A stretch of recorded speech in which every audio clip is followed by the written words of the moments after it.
Ja sam danas uputio otvoren poziv da se priključe i nama onoliko koliko im studije dozvoljavaju, da rade zajedno s nama, naravno na nekoj vrsti plaćene prakse ili koliko se već budu mogli obavezati na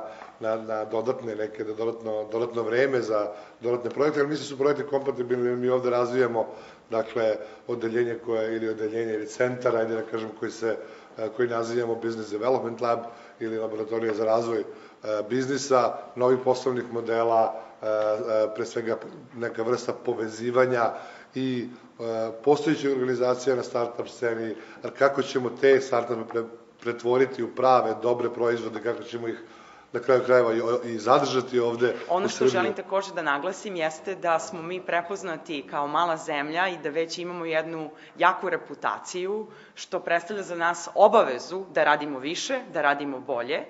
I moram da kažem da naši studenti jako puno rade, što individualno, što timski, gde se mi prilagođavamo za tržišta na kojima nastupamo, a najvažnije od svega je da su naš trud i rad prepoznali Vlada Republike Srbije, Privredna komora Srbije i naravno fakultet.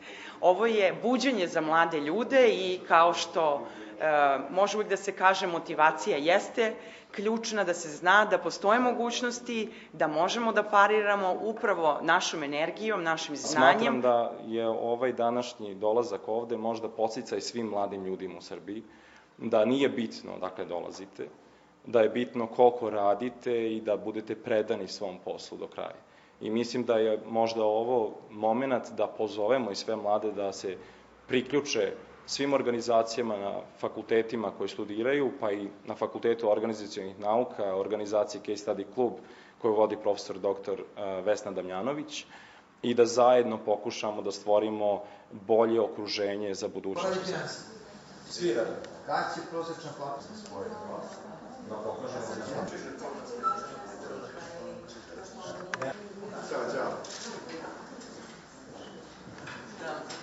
A imamo još nešto, sam ne znam dalje, možda trenutak ili slučaj, ako se podelimo da jedan radi uvod zaključak, a da su mi dali naziv jači, stronger, i te tehnologije da su te kompanije, ti start-upi koji se bave tim tehnologijom, znači negde se druga i treća faza investicija, su IM treba da investira ili da dalje razvijaju te tehnologije u skladu sa... I ovo svoje nekonzervativne, mislim da je...